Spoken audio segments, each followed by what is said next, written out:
Clayton Larcombe, welcome to Mentor, mate. Thanks, Mark. Good to be here. Good to see you. You too.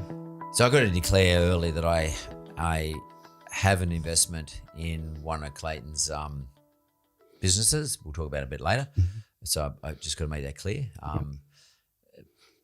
And the reason he's here is not because I've invested in one of his business. The reason he's here is because he's got a really interesting story, and I want to talk about the sort of stuff he does. And we'll talk about it later. But I guess probably what interests me right now is you're a kid from Dubbo, Dubbo, country kid. Yep.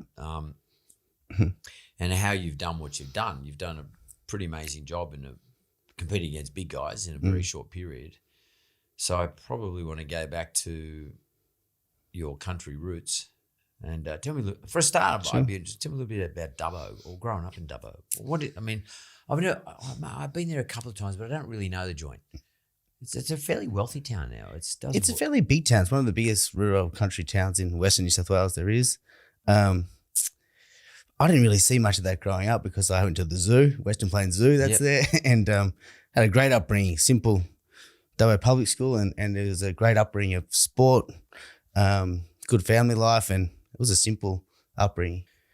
I was fortunate enough, I have two older sisters, and they the plan was to do as much as schooling in Dubbo as we can, and then my parents wanted the opportunity to send us to a Sydney school for everything it has to offer. And I was actually, my sisters came to a school here that were a bit older than me, and I was fortunate enough to get a scholarship. I went straight after primary school up to school here. Which school did you go to? To Scots College. What was it like to become a boarder at Scots after you've been living at home with your parents in the country town Dubbo? I was pretty homesick, actually. Yeah, I was really homesick for a while, and my parents ended up moving to Sydney a few years later when I sort of was midway through my high school career, but they moved to Manly, and rugby was and training was going late, and so I just stayed boarding because it made sense. So Scots is a big rugby school. Big rugby school. Like, it's important for Scots, from Scots' point of view. Well, it used to be anyway. Yeah. Because one of my sons went there, but it's important to win. It's sort of like a gladiatorial thing, nearly, the way that the whole thing's set up. And, you get this Joe boys over there chanting and singing and the whole thing going on. You get the Scots boys putting it back to them. Yeah. It's like the Highlanders. And Joey's sent to the other side of the field, so you can't really hear them. Totally. It's pretty cool. It's actually I used to enjoy going to those games. Yeah, but what is it? I mean, because I'm trying to get to the bottom of why someone like you end up doing what you do. As I said, I was pretty homesick for the first year, and probably more than other kids. And I sort of felt a little bit, why do I feel like this? And my parents were there to support me. And I sort of ended up reaching out to a few older kids who sort of went through what I'd done. And I sort of found, I always sort of seemed to be friends with the older guys at school, whether I was playing rugby in a higher level or tennis or academic classes, or I just felt that happened. And I think that, I don't know if this made me where I got to today, but I was always pushing the limits. I was always trying to get in that upper team. When you're in year 7 and you're homesick, you haven't got your mum and dad sitting there, and your older sisters aren't sitting there, and you're a boarder in Sydney, out of the country area, you're here with boys who are 17 or 18. Do you think a young man automatically sees mentorship? I seeked it. I definitely seeked it because I feel like I needed it. I didn't really realize what I needed at the time. Yeah. And that sort of has been through all my career, which I'll touch on today, that I have sort of always been searching for that mentor side of things, even when probably we first met a year ago when I sort of asked you, can I come up to your office and talk to you for about certain things I'm doing? And I wasn't scared to ask for a bit of help, essentially. I needed to because I wanted that from you're forced to some extent. Sort of, yeah, like I sort of had to. But then I instantly became into this leadership role, which within my own peers. I always thought in my career so far that I've always pushed into levels of jobs through investment banks and trying to get trying to achieve certain levels. But it wasn't until I started my business about 3 years ago where I really had to step into that CEO role and have a business that started with 1 or 2 employees and now 15, 20. I actually really enjoy the learning part of it and teaching more than I ever thought I would. I just thought that I was my own, I don't mean to say it like this, but sort of my own talent in myself. I didn't think that I would enjoy teaching other people what I do as much as I do. So would you say that you learned that leadership is about teaching and fostering other people's talents. Yep. What I learned most is listening. I was never a good listener. I didn't think about that, but that's something that I've really tried to do a lot of. Because in business, you know, to run your business properly, you've got to be a fucking good leader. And to be a good leader, and everyone's got different ways to do it, but you've got to be, I think it's important to be able to listen. That makes a lot of sense to me. And you only learn to listen to others that you want to teach after you've learned how to listen to learn in the first place, which is what you were doing in year 7. Yeah. So after Scott's, what happened? What did you do after school? After school, I went to Sydney Uni, fell in love with finance, played rugby for Sydney Uni played first Colts and then went to grade, but then tennis said come back and play tennis. So I played tennis and I was never wanted to have a sporting career.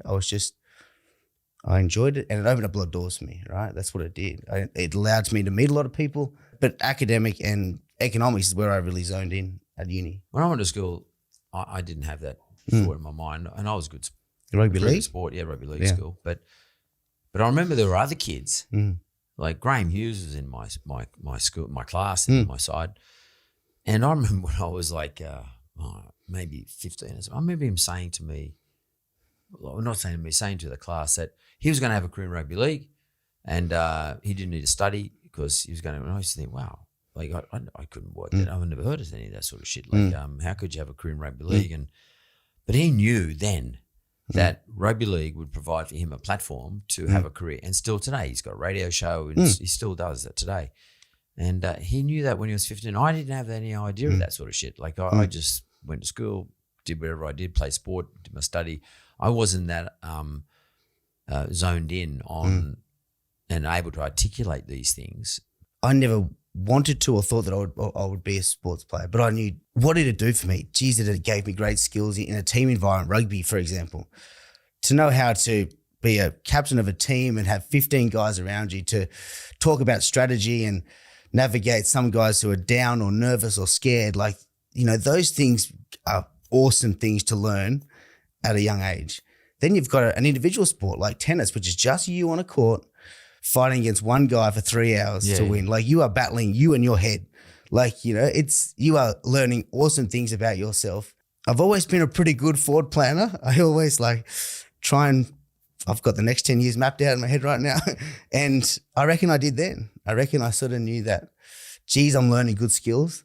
And wow, this is going to give me a scholarship to Sydney Uni if I play first rugby. I never thought I'd go away and play. It gave, when I went to Hong Kong, which I'll touch on, I ended up playing in the first grade Hong Kong team, which enabled me to get a contact, which enabled me to get this job over there. So it opened up a lot of areas I didn't think were going to happen. But when I think about my own, I must have been just an instinctive person, just did whatever was put in front of me and I didn't really have a plan around it. But you must have been one of those other guys like Graham Hughes. I mean, you were one of those guys who wasn't instinctive. You were instinctive, but on top of that, you were purposeful. You knew. And I think in business, we've got to develop that. If we haven't already, we've got to develop those efficiencies. What happened after Sydney Uni? So your first job at JP Morgan, was that right? Morgan Stanley. Stanley, not JP Morgan. So I applied for an internship. These banking internships are quite hard to get. 7,000 kids applied for this internships. I really wanted this one at Morgan Stanley. 7 interviews later. How'd you know about it? First, how'd you know? You're at university. How'd you know about Morgan Stanley? You're a kid from Dubbo. Yeah, because I studied the economics and commerce for 3 years at uni, and the banks come in and try and promote in the UBS talks and JP Morgan. And did you go to those though? Yeah. I didn't go to any of them. I mean, I did commerce law at University of New South Wales, and they come on our campus, Deloitte's, everybody, Price Waterhouse, KPMG, Pete Mark Mitchell. I never went to one of those fucking things. I don't know why. How was it you were tuned into that? Well, was it the rugby union? Did the guys in your rugby union team tell you about it? A couple of guys did, but I had 2 cousins who were on the trading floors of BlackRock, the world's biggest fund that manages trillions of dollars, and another cousin who was at Citibank at that time. And I looked up to these cousins. They were 10 years older than me, and I really wanted to be on the trading floors that you see, and it just hit a nerve with me that it was almost like a competitive rugby scrum that you see on the things there. But at the time, finance ticked a lot of boxes to me because it was fast paced. adrenaline. It was trading was that one that I wanted to go to start. Investment banking and like finance has a very wide funnel. So there's a lot of areas to start. And I just picked one, and I picked one. I said, rather than not knowing what I'm doing, but I said, I'm going to do trading. And I didn't stop till I got it. And then I've gone through many facets of finance to get to where I am today. But So you started Morgan Stanley here in Oz? Yeah, so I applied for the internship, and this is an interesting one that I actually didn't get it. I actually got to the very last round, and HR called me on this Thursday and said, bad luck, Clay.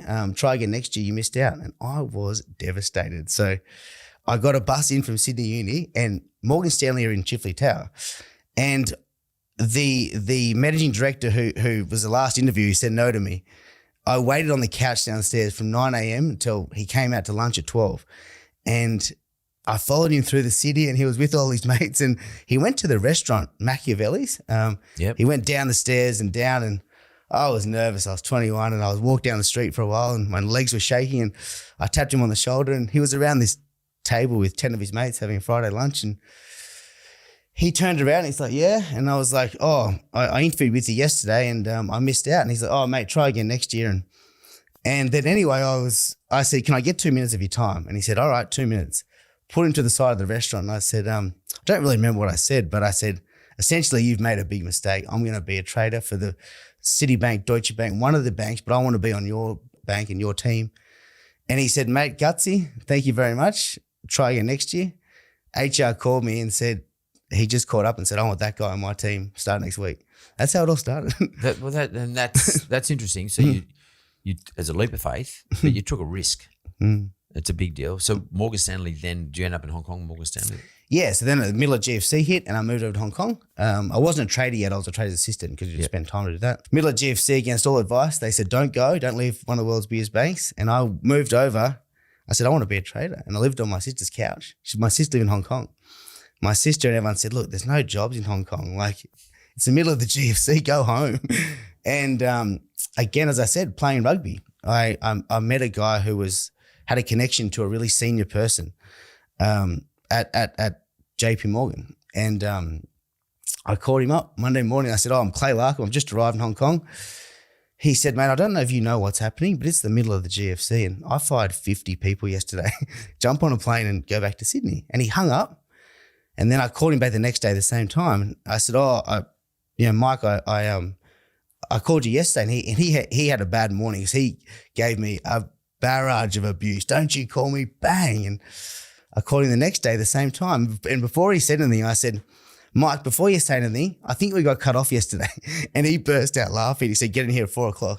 And he gave me a trading job the next Monday. I mean, is it just persistence? Yeah, I think so. I think it's persistence. And I never thought that. And I still today people say, what if something doesn't work? Or I just never thought that I wasn't going to work. I never thought that I was not going to be a trader. And I would sit there and I was going to grind away until I get what I want. And not what I want, but I suppose I just believed in myself. Right? But do you think it's also about being thick-skinned? Because a lot of people go, fuck. Yeah.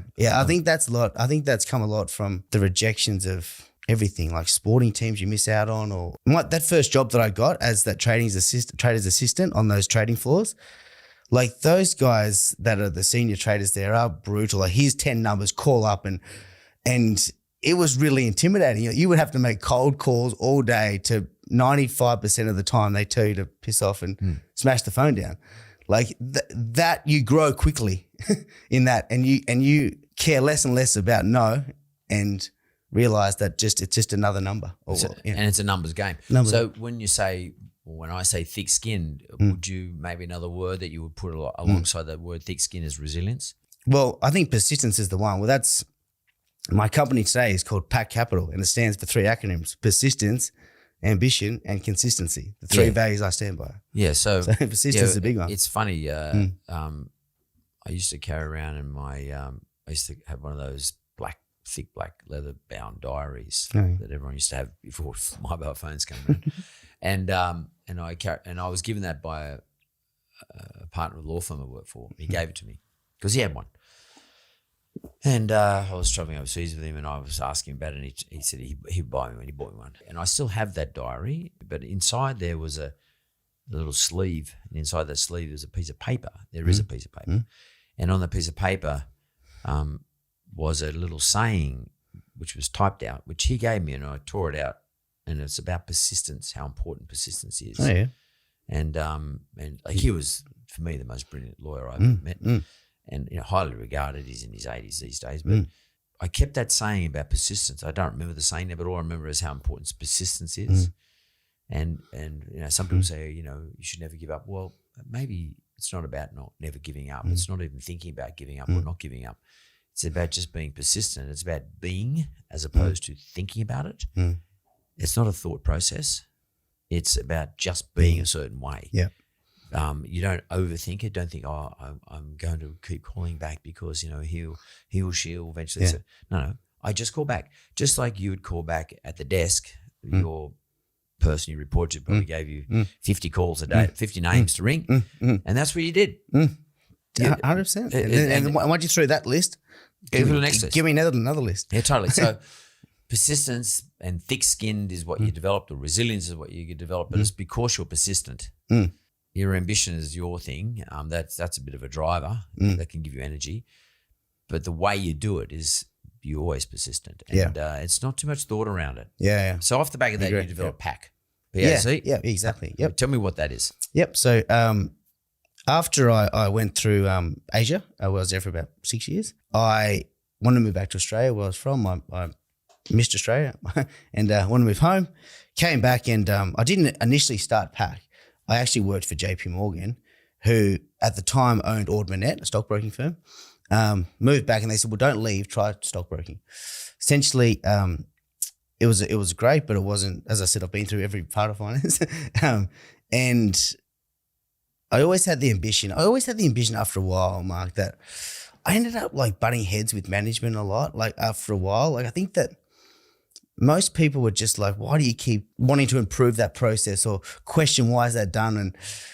And people have said to me over the time, I think you're just always bound to start your own business. People who are young entrepreneurs, probably like yourself, are always bound to do their own thing, and I was about 30 years old when I thought about starting my own business. 36 now, and 3 years ago I did it. So broke away and started PAC with, I had a bit of money in mind that I'd saved when I was in Asia, and I started to manage that personally, starting to invest in stocks I knew or different sort of thematics. I actually really enjoy the global macro piece. I actually enjoy trying to figure out what's happening with countries and currencies, and even though macro is really hard, I enjoy that part.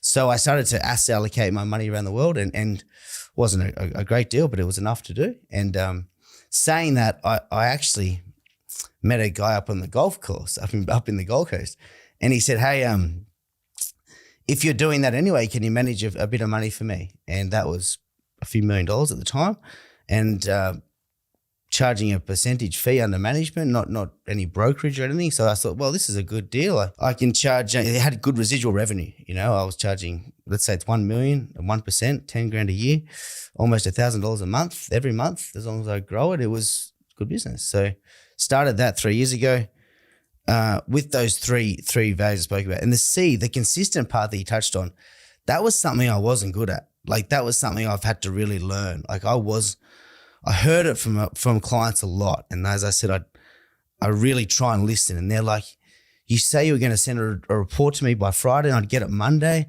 I wasn't consistent. If markets were good or bad, regardless, get your report on Friday, call me on Tuesday when you say you're going to, and never miss that. Yeah. That's something, being consistent is something I heard, something I'd get a rhythm you can stick to. And I wasn't like that. Like I just was, I'll get that back to you later. And people are like, that's not, you're managing money of mine. That can't happen. And I listened to a couple of really clients who are like, you have to change this. And PAC standing for those characteristics. Yeah. PAC was formed, which is basically, not basic, but it's a managed fund. Yeah. Now it runs 4 funds. Yeah. And it's got, and you have sub funds and everything. And we'll talk after the break where you're investing this money. But how much money would you have today under management? Sure. So I started 3 years ago with sort of 4 to 8. Now it's over 200. 200 million. Yep. So you have $200 million under management, and you're at 36 years of age. 3 years. Yeah, 3 years, and that's a pretty good outcome. I had set goals, but I sort of said to myself, I want to get to 100 million in 5 years. And I want to get to 1 billion was my number after sort of 10, that was my years. So I've hit my 5-year number. And the performance? The performance of the multi-asset funds are 12% over the last 3 years, which is, they're the sort of quite conservative 70-30 portfolios. So between 12 and 15%, depending on how much risk you want to take. And I'll touch on, I think today we're going to talk about the 2 other new strategies I'm doing in PAC and how I'm differentiating myself, which is the esports fund that I've done and the big innovation fund, which has been going this year. And that's up 40 and 58%. Okay, so let's go to the break. We want to come back. I want to talk about those in reverse order. I want to talk about the big innovation fund first. Yep. So we go to the break. We'll come straight back. I'm back from the break. I'm here with Clayton Larcombe, and his main fund is called PAC. We know what it stands for, but that doesn't really matter now. We want to talk about what it does. We know it's got 200 million under management. It's got a bloody good return. It's largely would have been for wholesale investors, though, I'd say. Yep. In other words, a sophisticated investor, yep, someone who can invest more than $500,000 at a time. Is that right? Yeah. Okay.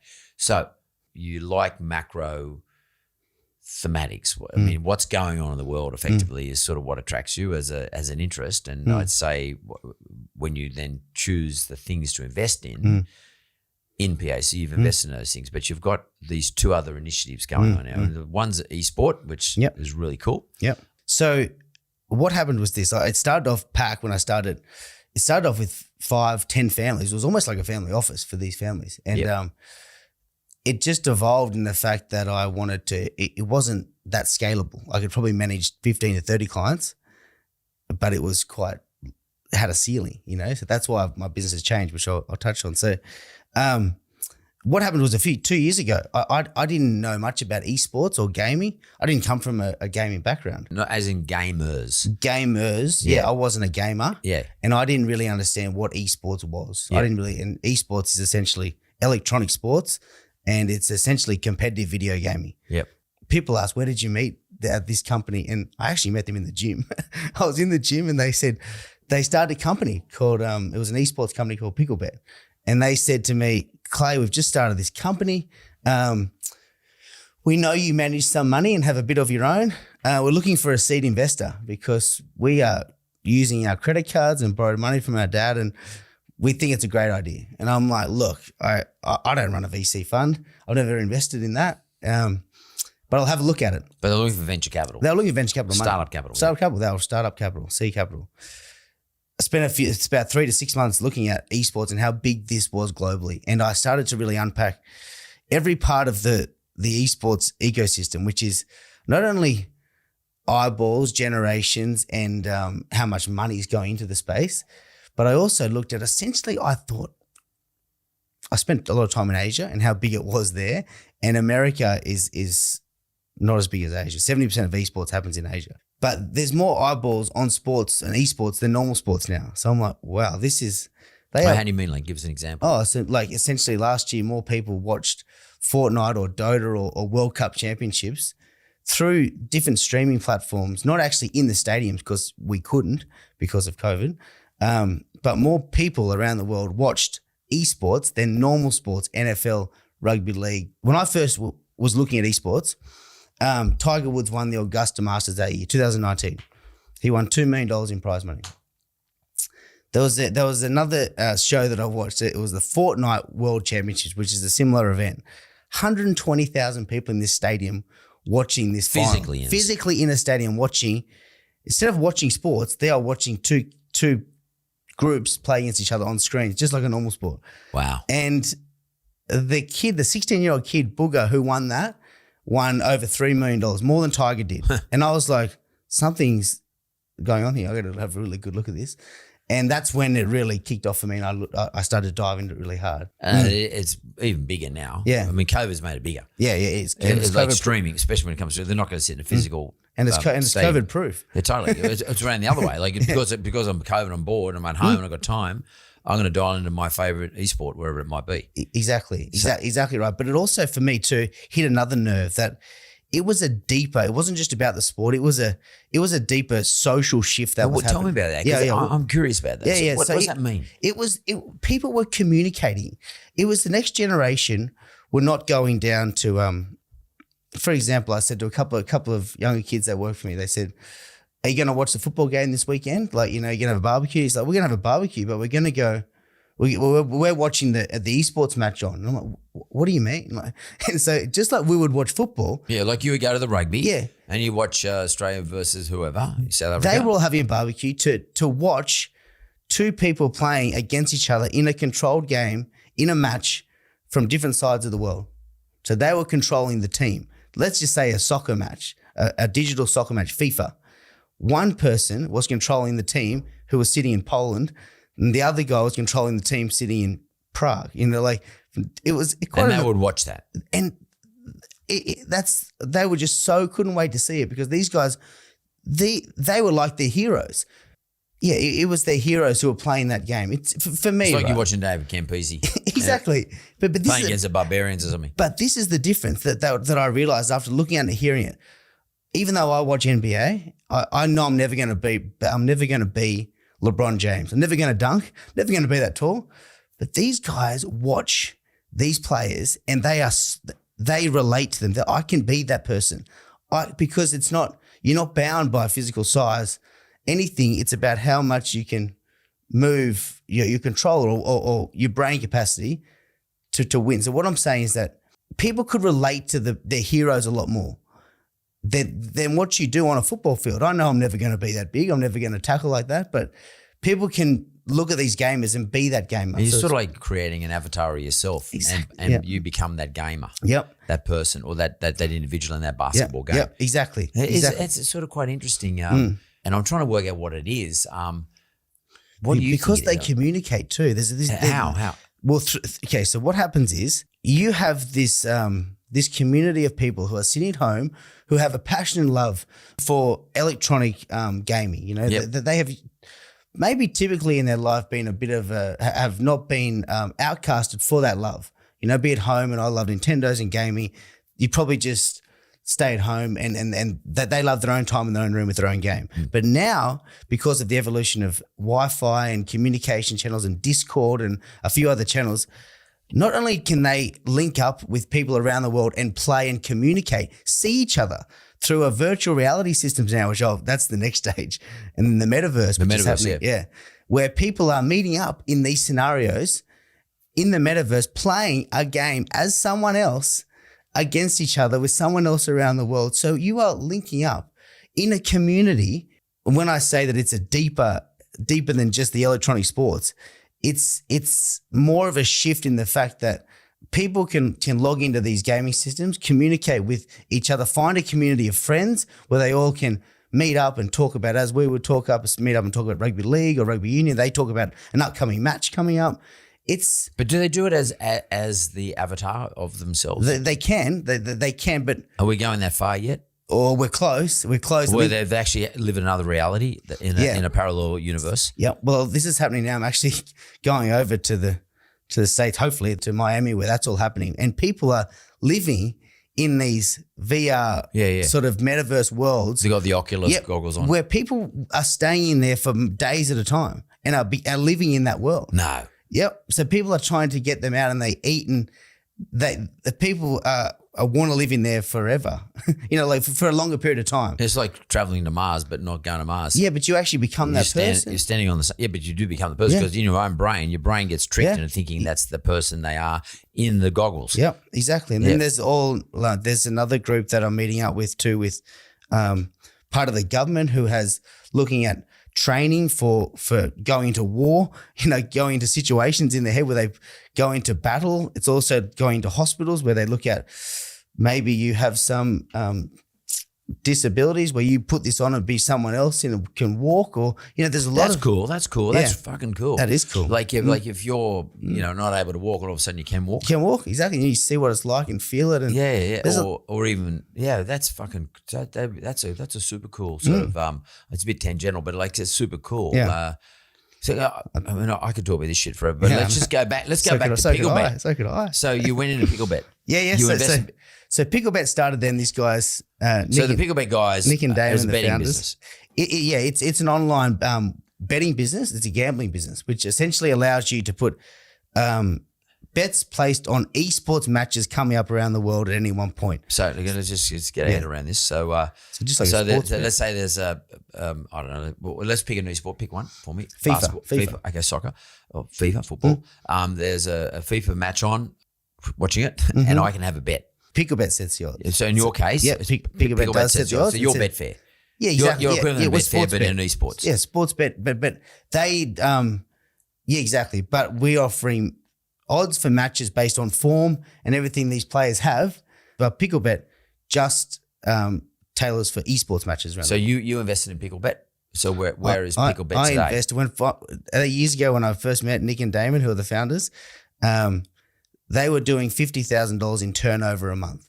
And their margin was 10%, so they're making $5,000 a month. It was costing them about $40,000 a month to run the business. So burning 35. They had about 6 months left to runway, and it was lights off. And I spent time looking at it. In summary, I put up 50% of my wealth in that business. I borrowed, and I put up 50% of the money I had in the bank, and bought the largest shareholder of that company because I really did the work and believed in it. And fast forward to now, they were doing $50,000 a month in turnover. Now, last month they did $10 million. Right, so it's a big multiplier. And you raised money? I raised about $20 million throughout the course of the last 2 years. Yep.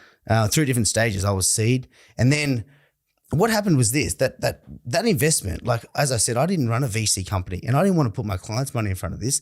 If Picklebet didn't work, my money goes because I wasn't building a VC company. Yeah. The only time when I opened it up to the next stage was when Picklebet started to make material revenue.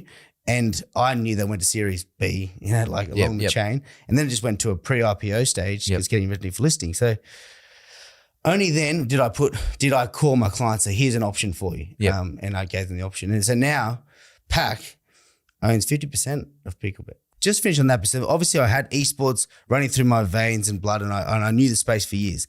And I thought, well, how can I'm understanding esports so well in the listed world. And I thought, I'm talking to esports companies every night around the world, every night. And I thought, wow, I can actually use all this knowledge that I know in the listed space and build out a fund that is purely investing in companies all around the world that are focused on trying to make revenue from esports, which is nothing to do with gambling. It's just mainly about... It's not like Picklebet. It's not setting wages. No. It's about investing in esports businesses. Companies, around the world, which is between 10 to 15 companies. None of them are involved with gambling, but that's not a problem for the fund. That's not focused on that. But yeah, it's companies like Nintendo, EA Sports.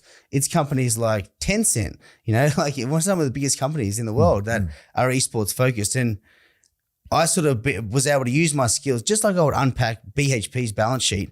I can do the same, but for a company in Sweden or the NASDAQ, which is esports focused, and really give people access to it.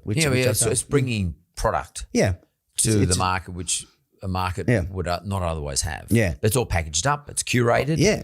Curated. And is managed and assessed regularly. Yeah. Like a person like me, for example, I don't know where to find information on this sort of stuff. I don't have time to find information on this sort of stuff. But you package together. It's a bit like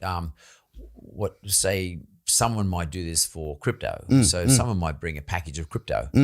Yep. For me to invest in, and they then decide which crypto they're in and out of. Yeah, exactly. So like a managed fund for crypto. Yep, exactly. They might have a bit of Bitcoin, they might have a bit of Ether in there, they might have a bit of all the various other ones. I'm curious about them. May not ever have the opportunity to, or the time, or the bandwidth to work out what these esports companies are. Yeah. So give me an example of some of the esports companies that are in this particular. What is the fund called, by the way? It's the PAC Global Esports Fund. PAC Global Esports Fund is available for retail or just wholesale? It's actually, that's a good question to ask. Over the last year, originally when I started it was only open to wholesale only, which means you have to have more than 2.5 million in net assets or make more than 250 grand. It's a funny classification, but I found a disconnect. I found the fact that people who qualified as a wholesale investor, it was the wrong demographic. It was the wrong market. It needed to be someone who I do some speakings and mentor programs at Sydney Uni. And a lot of the kids like, can I put $500 into your fund? And I said, I can't, you're wholesale. I'm wholesale only. Yeah. So over the last 9 months, I've worked with ASIC and that's the regulator. That's the regulator to make sure, because they have to go through to make sure before they give you authority to run a retail fund, they have to go through that you're a reputable manager and have the process in place, because you then have the ability to manage to people in someone's superannuation who has $100,000 in the super to be able to put in your fund. It comes with a lot of responsibility, and it was 9 months for a reason. So now, as of January, my retail fund will be open to anyone to put a minimum of $1,000 into the fund. Before it was $25,000 minimum and wholesale only, and now they're all open to retail investors. And so, just in terms of returns, like what is that fund sort of showing? So that's done 40% this year, 39%, 40% increase return, and the innovation fund, which I'll touch on, that's done 58%. I really want to do something different. I really wanted to. When I started the esports fund, people were like, "Esports? What do you mean? Like you just." That's not a real sort of sector, and it's been a year of having to stand up and talk about it. Now people are taking notice with the returns of having and also how big it is. But this is all part of a theme that is innovation around the world. It's things that are disrupting or improving a process. It's like it's growth. It's things that are affecting cars, electric cars, lithium, cybersecurity, artificial intelligence, blockchain. These are all areas that I get excited about and spend all my nights and days looking at and trying to find the next opportunity to invest in. And that's why I broke away and started. There's the esports fund and then there's the innovation fund. Now, the innovation fund has esports in it because esports is an innovation topic.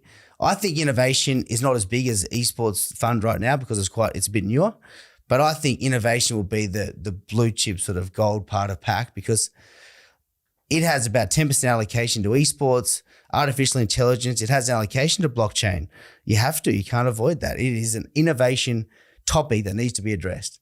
And so essentially they are both running similar themes. They're a global fund that has 15 to 20 positions, all in that innovation. And how much money have you attracted into that innovation fund so far? In the innovation, it's like 4 million, but right. The it just kicked like off 20. The esports, 20, and your traditional pack fund, the first fund is a couple $100 million. That's about 180. It's interesting. That's about 180, but then you've got the venture capital funds where all the PickleBet sits. Yep. And now because PickleBet is about to get a listing, and Pack owns 50% of that, and that's now valued north of 200 million, that company. Right. So it's sort of interesting though that you started off with your traditional family office, more conservative, more probably defensive, or looking for a return that's better than bank return. Yeah. You know, like, and then you've slightly gone, I don't want to say down the curve, because actually the curve is actually showing you far better returns than your traditional stuff, let's say. But you've gone down the curve in terms of awareness, what people would ordinarily invest in. And it really, I mean, maybe what your game is, if I could summarize it, is that you're bringing to the broader community, now retail investors, access to, through your platforms, products, investable products that they would not ordinarily out of bed get access to. And you're curating them for them, and you're managing them for them. You're finding them, or your team's finding them, and you're bringing them to the party. It's funny you should say about the university students. I find that people under 30 are far more open to, in fact, not open. They're looking for innovations. Looking for it. They don't want to invest in, with the greatest respect to banks or BHP, whatever. 100%. They're not looking for the defensive 5% returns, fully franked. They couldn't give a shit about it. They want the growth. It's the last generation that will ask, how much franking credits does Commonwealth Bank shares pay? Or even though it's really important, how much dividends? I reckon that passing of wealth down to that next generation, they won't ask those questions again because they're looking for. Well, tell me something, Clay. We're going to run a short time, but I mean, What would you say to somebody though? I mean, I know you're not a financial planner, you're not out there professing to be a financial planner, etc. But just generally, I mean, would you say to somebody if you've got $100,000, would you say to them allocate 50 grand towards innovation fund or your esports, and then the other 50 to your traditional stuff? I mean, how would you go about it if you're okay, let's look at the way I've set PAC up, right? Every dollar that I have is in those three parts of PAC. There's the PAC multi-asset, which is the superannuation money. Yeah. I have super money that's all in those portfolios.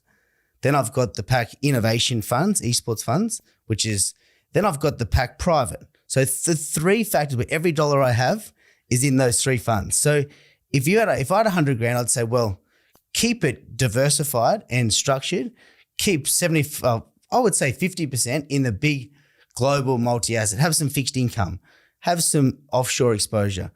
But you can also have some exposure to 5% to these innovative themes of esports and blockchain and crypto, cybersecurity in different areas. Like, we are not investing in companies that are they're not startup companies. These companies are billion-dollar companies. They're just as big as some of the banks or miners here that they're in. So they're not just little companies. And you're not saying Mark or Jess, who's under 30, say, Jess, you're not saying to her, go and you pick your own stocks. You're investing in a fund where your team is picking all the stocks. So you're getting some sort of level of diversity and variation and diversification as well, so that you're not taking too much risk on any one particular thing. I reckon if you went into those three funds, and I would say you'd have 5% allocation to something private. Take something that means something to you, and maybe you need like a VC manager for that, which I'm not there yet for that, but I will be. There would be 500 stocks to 1,000 across those portfolios. So you are well diversified. Yeah. So you are not just buying a bit of BHP and a bit of Commonwealth Bank and a bit of Facebook, the stocks overseas. You are buying indexes which hold 500 companies, S&P 500 or ASX 200. Like, you are covered with 700 stocks there. So you don't think you're diverse. And what's your ambition from here? My ambition from here is because that's A out of PAC. Exactly. 2022 is going to be a big year. I've just actually in the middle of moving into a pretty big office space in Macquarie Street. I always seem to bite off more than I can chew, and I chew like hell to get there. And this is a 300 square meter office space. There's 15 of us, so I believe in my growth. I better. So that's that part. I feel like my team's going to grow, and we've got a really good year ahead. Picklebet's going to be listing this year, either in the ASX or the NASDAQ. All my funds go retail now. All my funds are now open to retail investors. So anyone can invest as long as you got $500. Yeah. I have a really clear ambition while we're here that I think those two active funds that I talk about, the innovation fund or esports, I really have a clear ambition that I want those funds to be eventually one day go to what's called an active ETF. So by what I mean is ETF or exchange traded funds are essentially, you can buy one stock on the stock exchange and get access to multiple stocks within that. So if I want access to the ASX 200 companies, an ETF you can buy on the stock market, buy one stock, and it'll give you access to those 200 companies. Everyone that I speak to and hear about, this younger generation that we speak to all the time now, whether it's through the Picklebet side or just my own interest, everyone has a CommSec account. Everyone is buying stocks on Superhero. Everyone. But no one, it's really hard for them to buy units in my fund, because you can't just do it on the app. That's something I've got to work out, how to get those guys access to that, which at the moment, if I can turn my fund into a stock, everyone has access to buy stocks on the stock market. So they can get access to my esports fund. They can get all the holdings in there, and they can just buy like they're buying a stock on the stock exchange. And I think what's important there is that you allow the people under people under 30, then there's much more liquidity. They actually can trade the stock. Yeah, they can get in and out through CommSec or wherever it is, through their account. Really low broke cost for them. But right now, how would you do it? Right now, if I'm a 25-year-old person, I've got a bit of spare cash, I want to go into one of the funds. Yep. How do I do it? Where do I go? Okay, now they can. There's an application form in the back of the document, which is on my website. Yep. They have to fill that out. What's the website called? It's www.packcapital.com.au. Yep. That's where they fill out the application form. But And then they get access to a portal where they can view their holdings. Every day gets updated to know how much. Sort of like a wallet. Yeah, it's like a wallet, but it's still a bit of a disconnect. I want that wallet to be inside a bigger platform, which is, I just climbed a mountain to get to retail, and I know there's a big mountain behind to climb now, and I'm just ready to do it. Well, mate, I know you're young enough, and I've been watching you for probably 2 years now. You've done everything you said you were going to do, and I think you're doing some really interesting, cool things for a younger generation who are just dying for this sort of stuff. But I would say to the older generation, my generation, start fucking listening to this sort of stuff because you can't play defensive your whole life. Yeah. I know one thing. If you're ahead of the game in any game, whatever it is, rugby union game, rugby league game, you start playing defensive, you're a big chance of losing the game. Yeah. Spot on, yeah. You've got to stop playing defensive all the time. Yeah. You don't protect your lead. Yeah.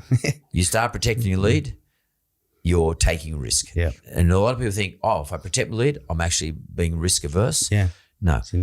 Equally, by protecting a lead, playing defensive, you are taking a risk as well. That's a good point. And that's something really important for my generation to think about. That is important. And I know the younger generation don't think that because they've got less. They're not playing defensive. They've got nothing to lose, so they might as well fucking play offensive. Go for it. Yeah, and good point. That's dangerous for people like me to look at that. So I would say to anyone who's, I would say to anyone who's playing defensive, have a think about this and think about your allocations. Yeah. Clay Larcombe, good luck. I hope you get overseas. I hope you get your test so you can get on that aeroplane. Yeah, thanks. But mate, very good luck. All the best to you. And thanks, and I hope 2022 you kill it. Thanks, mate. I appreciate it. And thanks for everything. Thank you, mate. Thanks.